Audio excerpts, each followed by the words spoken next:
You've probably clicked on this title thinking it's going to be fake news, but let me tell you that it is actually not. Qualcomm has confirmed in a call with multiple tech journalists in India that phones with 100 megapixel cameras are going to become a reality in 2019. Hi, I'm Ershad from Mr. Phone, and let's get down to this video where I break down the future of smartphone camera technology for you guys.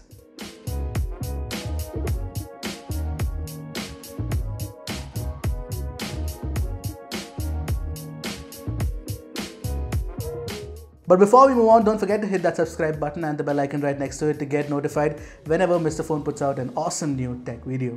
Now, Judd Heap, who is the Senior Director of Product Management for Camera, Computer Vision and Videography at Qualcomm, basically he's the one who makes all the ISPs and DSPs and how each chipset would actually perform with camera sensors.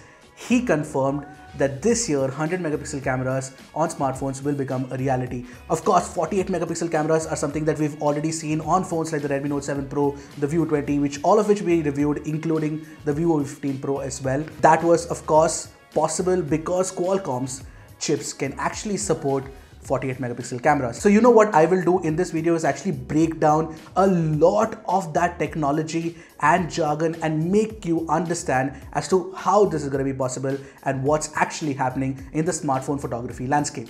So you know what, let's break it down one by one. Does Qualcomm actually support 192 megapixels on a single camera?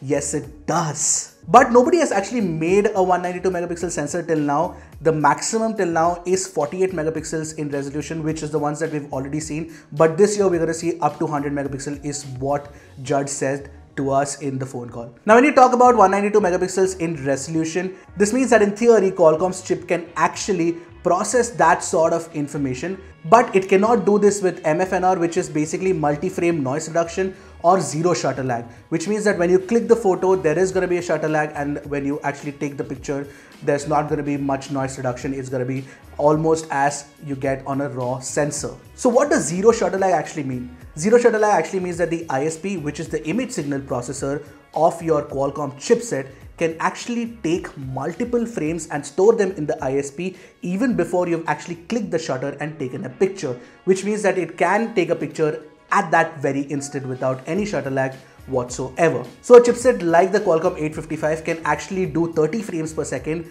for 48 megapixel resolution pictures, which means that it actually takes 30 frames and stores them in the ISP before you've actually taken a shot. Mind you, the 855, it does this with something called as a turbo boost mode on.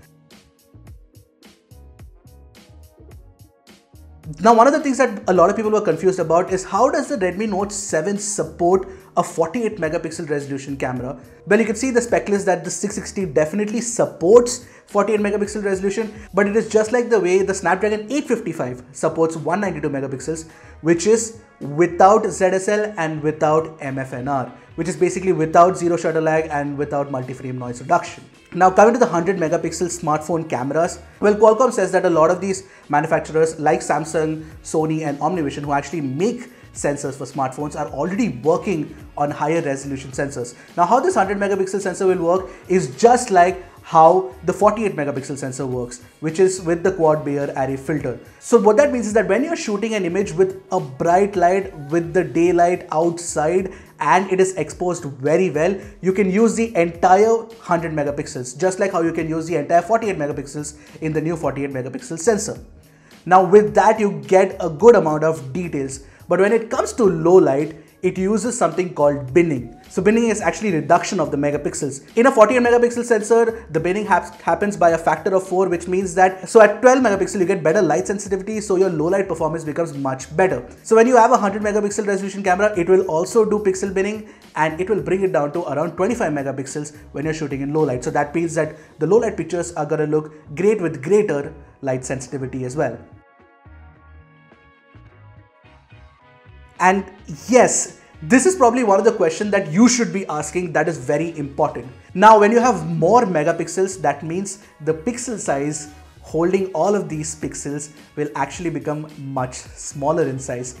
Because inside a smartphone, you get only so much area to actually add in a sensor. If you make a bigger sensor and put it inside a smartphone, it will also become fatter. So you can't do that. That is why you have bigger sensors inside proper professional cameras. So for example, the Sony IMX586, which is a 48 megapixel resolution camera, has a pixel size of just 0.8 micron. In comparison, something like a Pixel 2 XL has a 1.4 micron pixel size, which means that the pixel size is larger despite the fact that you have lower resolutions of 12 megapixel, which is generally what resolution you should be ideally shooting on the 48 megapixel resolution sensor. So one of the important questions you should be asking is, if you have a 100 megapixel resolution sensor, is the pixel size going to be smaller, much smaller than the 48 megapixel resolution sensor?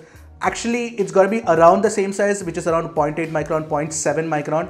And in fact, Judd says that it shouldn't go below 0.7 micron, otherwise the quality of the picture degrades considerably. What is important to note is that the pixel size is what matters in most of these situations if you want a better quality image, which is why a phone like the iPhone XS Max or the Pixel 3 XL, all of these have lower resolution cameras, but the pixel size in sensors is much bigger comparatively.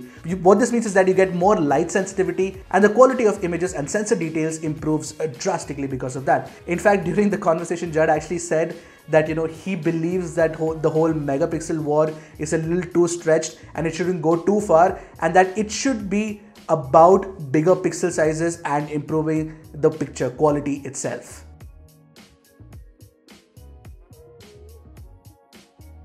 So we're coming back to the whole megapixel myth and trying to completely squash that right now.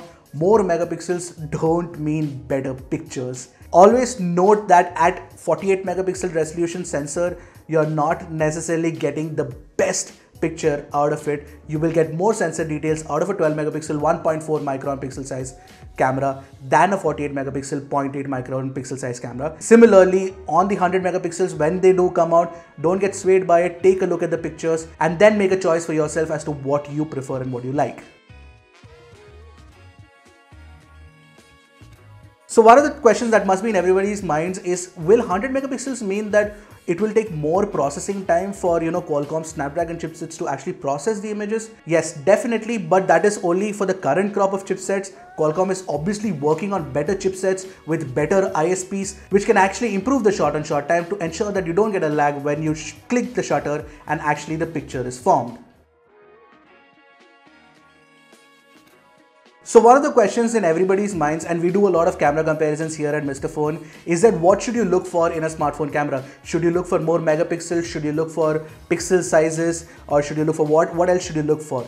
I think in a smartphone camera currently, the pixel size is definitely something that would matter, and the sensor size of course will make a lot of difference. But that doesn't mean that 48 megapixel cameras take bad pictures. In fact, they take great pictures when the pixels are binned to 12 megapixel is what we've noticed. In fact, we've been showing you images all throughout this video to compare the two to make you guys understand what the difference is like. One of the other important things that you guys need to check for when you're buying a smartphone camera is the kind of color processing that it does. Now, some people might like the color processing that a Xiaomi does. Some people might like the oversaturated look of the Samsung Galaxy S10 Plus. But I also know that a lot of you guys like the color processing that the Google Pixel does, and therefore you actually use the Google Camera API on your smartphones. Similarly, what the other things that you guys need to notice is that the kind of variety that you can get with different lenses. For example, a wide angle camera gives you a lot of perspective. The Samsung Galaxy S10 Plus, the Huawei Mate 20 Pro, all of these have great wide angle cameras that actually make them good system sellers as well. Apart from this, the dynamic range that is on offer is something that will matter a lot as well.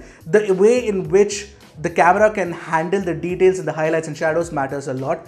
Plus, a lot of you guys are looking at vlogging performance as well. So if you get something like a 4K footage recording on the front with stabilization like you do on the Samsung Galaxy S10 Plus, that makes a lot of difference. Plus, apart from that, on the rear as well, some people might want 4K 60 FPS with stabilization as well. So these are the things that you need to look for in a camera, not the megapixel count specifically. The megapixel count matters only for mostly marketing purposes and for OEMs who are actually selling these phones. So 48 megapixel on the box or 100 megapixels on the box will make it sell better. So you know what you should be doing is actually coming to Mr. Phone or heading to a place like DxOMark to check out what the pictures actually look like and what the camera comparisons look like compared to other phones and how they perform in actual camera tests that we run day in and day out. So what do you guys think of the new 100 megapixel cameras that are going to be coming out in 2019? Is that gonna be the next big thing in smartphone technology? Don't forget to discuss that in the comments. I'm Ershad from Mr. Phone, and let the smartphone megapixel war continue.